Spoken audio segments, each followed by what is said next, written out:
The biggest issue facing our country today is the tiptoeing and political correctness that has brought us to the brink of disaster in national security, politics, and sports. The question, do we have the fortitude, courage, and determination to stand up to those who threaten our values?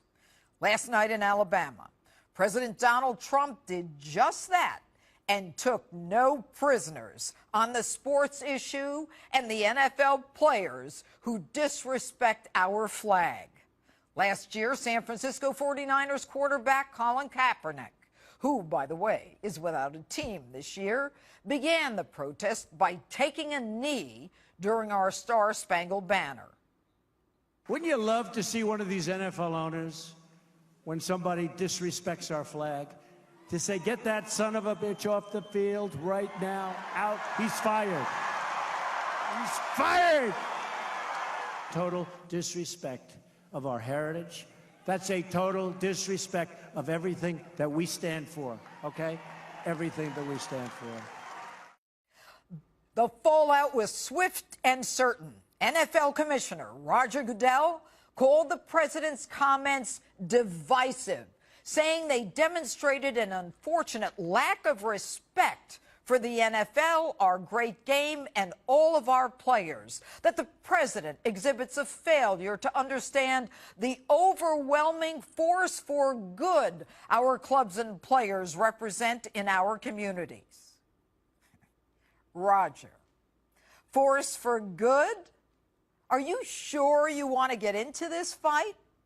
Now, Roger, if my memory serves me correctly, your stance on some of the NFL players and the women they batter is somewhat problematic.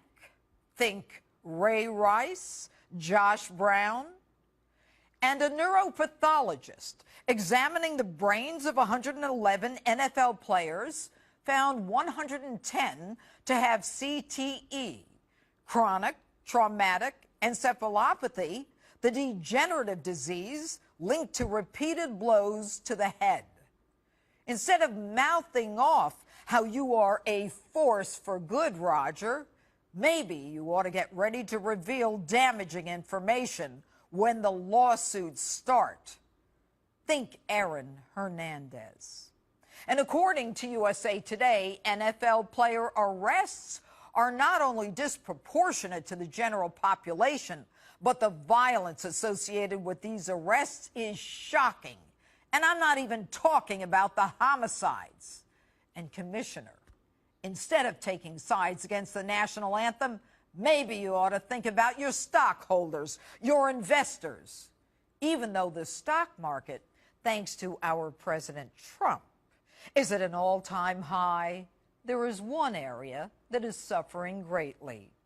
Companies that broadcast, yes, the NFL games, they are all down.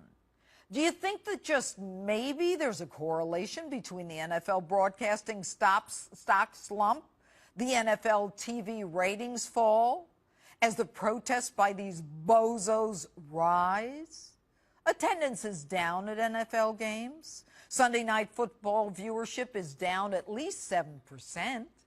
And I'm sure you know that as ESPN has become more political, it's had to lay off employees because of its low ratings. And NFL Players Assistant Executive Director D. Maurice Smith says no one should have to choose a job that forces them to surrender their rights. He says they have, quote, thoughtful discussions in your locker rooms and boardrooms. Hey, D. Maurice, the only people who choose a job that forces them to surrender their rights are cops, the ones who die protecting people they don't even know. And it's the same liberals who want to protect the constitutional right of people like Colin Kaepernick to symbolically reject America by taking a knee. They're the ones who were quick to criticize Tim Tebow for bending a knee to pray and thank God on the field. And just this evening, the Golden State Warriors are refusing to go to the White House, placing blame on the president, saying he's made it clear we're not invited. That's nonsense. The president disinvited Steph Curry, not the team. My take? People watch sports to get away from day-to-day stress, work, illness, financial worries.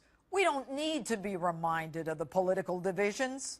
And all of a sudden, football players are lovers of the Constitution and the First Amendment. You're all full of crap. And that includes running back LaShawn McCoy, who called the president a word that I can't even say. You want to kneel, sit, or raise your fist during the national anthem? You ought to go kneel in front of a guy who's lost his limbs fighting for you so that you can call the president names. And don't give me this crap that you guys want to support reform and stand up against social injustice. You tell me the last time you sat on a jury.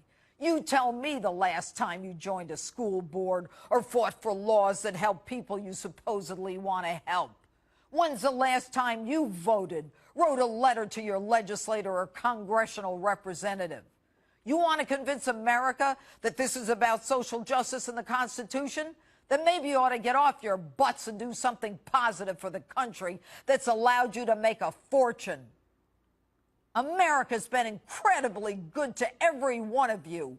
From the time you displayed talent in sports as a youth, America's allowed you to shine and become financially prosperous. There are so many of you who make tens of millions of dollars.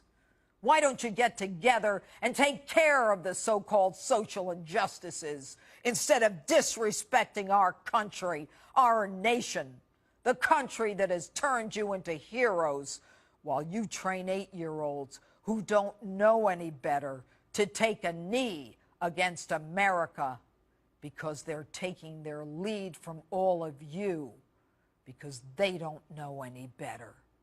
Shame on you. Shame on all of you. And shame on you too, Roger Goodell, for not showing that you love this country as much as the president does when you had the chance. And that's my open.